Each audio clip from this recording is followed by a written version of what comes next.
Hello friends, मूवीकर here. आज की हमारी स्टोरी एक ऐसे बच्चे पर बेस्ड है जो हाफ ह्यूमन और हाफ बर्ड है। मूवी की स्टार्ट होती है और हम ईस्टर्न पेरिस में स्थित स्पेन एम्बेसी को देखते हैं। यहाँ केटी नाम की लेडी अपने हस्बैंड से कांटेक्ट करवाने की रिक्वेस्ट कर रही थी क्योंकि उसका हस्बैंड जो स्पेन में रहने वाला है वो उनको एक वीक पहले छोड़ गया है। उसके वहाँ से जाने के बाद बच्चों की सारी रेस्पॉन्सिबिलिटी केटी के ऊपर आ गई थी, जिस वजह से केटी इमोशनली और फाइनेंशियली भी बहुत वीक हो गई थी। अब ये सब सुनकर एम्बेसी की ऑफिसर उससे पूछने लगती है कि क्या तुमने पुलिस में कंप्लेन की। वो कहती है कि मैंने अभी तक पुलिस कंप्लेन नहीं की है क्योंकि मैं और मेरा हस्बैंड एक ही फैक्ट्री में काम करते हैं और इस कंप्लेन से उसकी जॉब भी जा सकती है। ये सुनकर वो ऑफिसर उससे कहती है कि तुम्हारा केस कॉम्प्लिकेटेड है, लेकिन हम पूरी कोशिश करेंगे कि तुम्हारे हस्बैंड से कांटेक्ट कर सके। फिर हम कुछ महीने पहले का समय देखते हैं। केटी की बेटी लीसा सुबह केटी को उठाने आती है ताकि वो उसके लिए ब्रेकफास्ट बनाए क्योंकि उसे स्कूल जाना था। लेकिन केटी अपनी बेटी को कहती है कि आज मुझे उठने का मन नहीं हो रहा है, इसलिए लीसा अपना ब्रेकफास्ट बनाने लगती है। ये पता लगने पर केटी जाग जाती है और उन दोनों के लिए ही ब्रेकफास्ट बनाती है। जिसके बाद वो अपनी बेटी को स्कूल छोड़कर आती है और जाते वक्त कहती है स्कूल खत्म होने पर मैं तुम्हें लेने आऊंगी, तुम यहीं पर रहना। वहाँ से केटी अपने काम पर जाती है। वो एक केमिकल फैक्ट्री में काम करती थी, जहाँ काम करते वक्त वहाँ आए एक न्यू एम्प्लॉय पैको से उसकी नजरें लड़ती है। लंच ब्रेक में भी केटी पैको को ही देख रही थी। लंच ब्रेक खत्म होने से पहले पैको केटी के पास आता है और सिगरेट पीते हुए वो अपना इंट्रोडक्शन देता है। फिर वो दोनों फैक्ट्री के टॉयलेट में ही इंटीमेट हो जाते हैं। इसके बाद केटी वापस अपने काम पर आ जाती है, लेकिन यहाँ केटी को ओवर टाइम करना पड़ता है क्योंकि वो लंच टाइम के बाद पैको के पास थी, जिस वजह से उसे बहुत टाइम हो गया था। और अब केटी लीसा को लेने के लिए भी लेट पहुंचती है। रात को केटी लीजा को सुलाती है। हम देखते हैं कि लीजा बहुत अकेला महसूस कर रही है। अगले दिन भी यही सब सेम रूटीन चलता है। यहाँ फैक्ट्री के बाहर पैको केटी से मिलने आता है और अब उसे डेट के लिए पूछता है। जिसके बाद केटी लीजा को घर पर अकेला छोड़कर पैको के साथ डेट पर जाती है। यहाँ पैको केटी से उसके बच्चों और हस्बैंड के बारे में पूछता है। केटी उसे बताती है कि मेरी 7 साल की बेटी लीजा है, लेकिन उसके पिता उसके जन्म से पहले उसे मारना चाहते थे। लेकिन केटी ने जब उसकी बात नहीं मानी तो वो छोड़कर चला गया। पैको भी बताता है कि कई सालों पहले उसकी भी शादी स्पेन में हुई थी, जो थोड़े ही समय में टूट गई थी। डिनर के बाद दोनों केटी के घर जाते हैं और उसके ही रूम में दोनों इंटीमेट होते हैं, लेकिन उनकी आवाजों की वजह से लीसा की नींद खुल जाती है। अगली सुबह केटी लीसा से पैको को इंट्रोड्यूस करवाती है, लेकिन लीसा बिना कुछ कहे वहाँ से कमरे में चली जाती है। फिर केटी लीसा के पास आकर कहती है कि हम पैको के साथ अपनी फैमिली दोबारा शुरू कर सकते हैं। अब आगे हम देखते हैं कि अब पैको उनके ही घर में रहने लगा है। अब पैको और केटी साथ में ही फैक्ट्री जाया करते हैं, जिस वजह से लीसा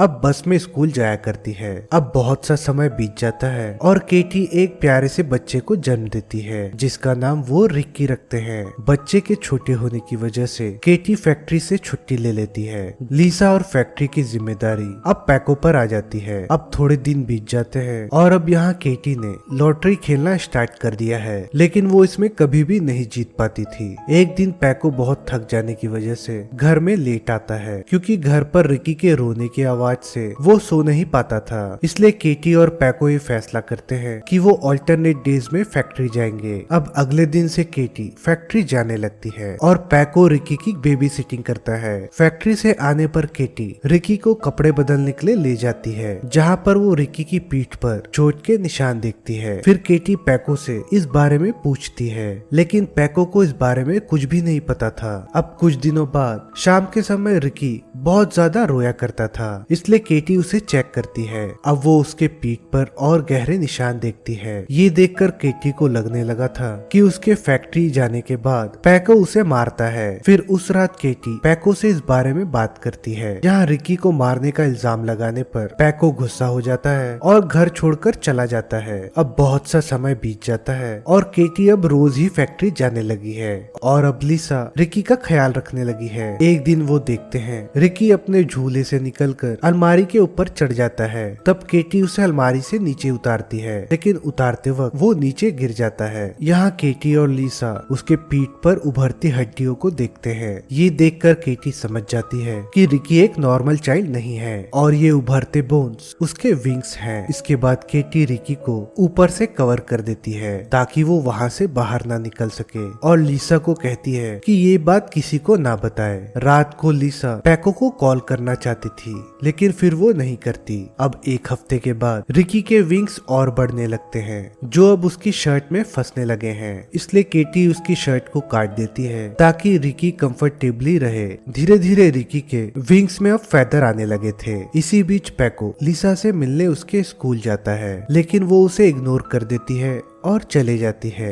यहाँ केटी बुक स्टोर में जाकर एक बुक लेकर आती है जो कि बर्ड्स के बारे में थे ताकि वो रिकी की कंडीशन को समझ सके। अब वो रिकी के लिए एक हेलमेट भी लेकर आती है ताकि वो उड़ते वक्त सेफ रहे। रात होने पर हम देखते हैं कि केटी 2000 यूरोस की लॉटरी जीत जाती है। वो ये देखकर बहुत खुश होती है। अगले दिन केटी और लिसा रिकी के साथ सुपरमार्केट जाते हैं ताकि उसने जो पैसे जीते हैं उनसे वो कुछ सामान खरीद सके। केटी और लिसा शॉपिंग करते वक्त थोड़ी देर के लिए रिकी को अकेला छोड़ देते हैं। अब केटी और लिसा सामान ले रहे थे लेकिन वापस आने पर उन्हें रिकी कार्ट पर नहीं मिलती क्योंकि वो उसी सुपरमार्केट में उड़ने लगता है। अब रिकी को उड़ता हुआ देखकर सभी लोग उसकी वीडियो बनाने लगते हैं और रिकी को देखकर सभी बहुत शॉक हो जाते हैं। पर कुछ लोगों को ऐसा लगता है कि रिकी कोई न्यू टॉय है और ये सुपरमार्केट की कोई एडवर्टाइजमेंट है, लेकिन बहुत जल्द सुपरमार्केट वाले सिक्योरिटी रीजंस की वजह से उसे खाली करवा देते हैं और सुपरमार्केट को बंद करके रिकी को नीचे उतार लेते हैं। इसके बाद रिकी को हॉस्पिटल ले जाते हैं ताकि ये चेक कर सके कि उसके उड़ते वक्त कहीं उसे चोट तो नहीं लगी। वहाँ डॉक्टर उनको बताते हैं कि मैंने ऐसा बच्चा पहली बार देखा है और वो उनसे कहता है कि मैं रिकी पर कुछ टेस्ट करना चाहता हूँ लेकिन आपकी परमिशन के बिना बिल्कुल नहीं। इसलिए केटी डॉक्टर को बिल्कुल मना कर देती है और वो डॉक्टर को पूछती है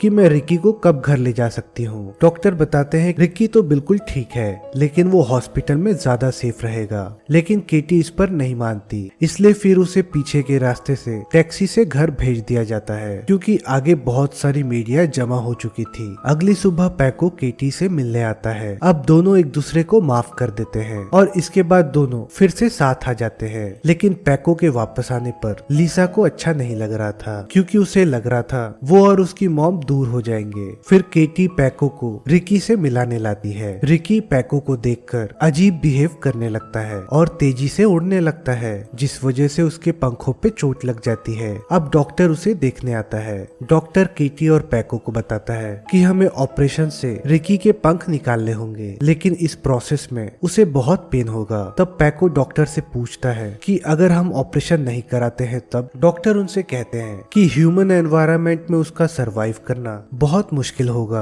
जिसके बाद रात में लिसा रिकी के विंग्स काटने की कोशिश करती है लेकिन पैको के वहाँ आ जाने पर वो जाकर बेड पर सो जाती है। इसके बाद हम देखते हैं कि पैको केटी से कहता है कि हम रिकी के वीडियो की बदले मीडिया वालों से बहुत सा पैसा ले सकते हैं। इस पर केटी पहले तो मना कर देती है लेकिन अपनी फाइनेंशियल कंडीशन को देखते हुए वो इसके लिए मान जाती है। अगली सुबह सभी मीडिया वालों के सामने केटी और पैको रिकी के पैरों पर रस्सी बांधकर उसे उड़ने के लिए छोड़ते हैं ताकि वो मीडिया वाले उसका वीडियो रिकॉर्ड कर सके। लेकिन रिकी को उड़ता हुआ देख केटी इतनी भावुक हो जाती है कि उसकी हाथों से रस्सी छूट जाती है जिस वजह से रिकी लेक के ऊपर से उड़ जाता है और जंगलों में चला जाता है। ये देखकर सारे मीडिया वाले वहाँ से वापस चले जाते हैं। अब कुछ दिन बीत चुके थे लेकिन रिकी का अभी भी पता नहीं चला था। आज भी केटी को यही लग रहा था कि रिकी उसके पास वापस जरूर आएगा, लेकिन पैको को ये लग रहा था कि रिकी मर चुका होगा क्योंकि एक छोटे बच्चे का बिना खाना पानी के बच पाना बहुत मुश्किल था। एक दिन केटी उसी लेक के पास जाती है और सुसाइड करने के लिए लेक के अंदर जाने लगती है। तभी वहाँ पर रिकी उड़ता हुआ वहाँ पर आ जाता है जो बहुत ही खूबसूरत लग रहा था क्योंकि अब उसके विंग्स बिल्कुल एंजल की तरह हो गए थे। रिकी को वहाँ पर देखकर केटी बहुत खुश होती है और लेक से बाहर आ जाती है। इसके बाद रिकी वहाँ से उड़कर चला जाता है और केटी भी वापस अपने घर आ जाती है। अब लिसा और पैको को गले गले लगा लेती है। कुछ समय के बाद हम देखते हैं कि केटी दोबारा प्रेग्नेंट है और अब ये फैमिली काफी खुश है और ये सारी चीजें रिकी की वजह से हुई थी, जो उनकी फैमिली में एक एंजल की तरह आया था। और इसी के बाद ये स्वीट सी स्टोरी खत्म हो जाती है। आपको ये मूवी अगर अच्छी लगी हो तो प्लीज मुझे सब्सक्राइब कर लीजिए और स्क्रीन पर दिख रही अगली मूवी जरूर देखिएगा। तब तक के लिए thank you and take care.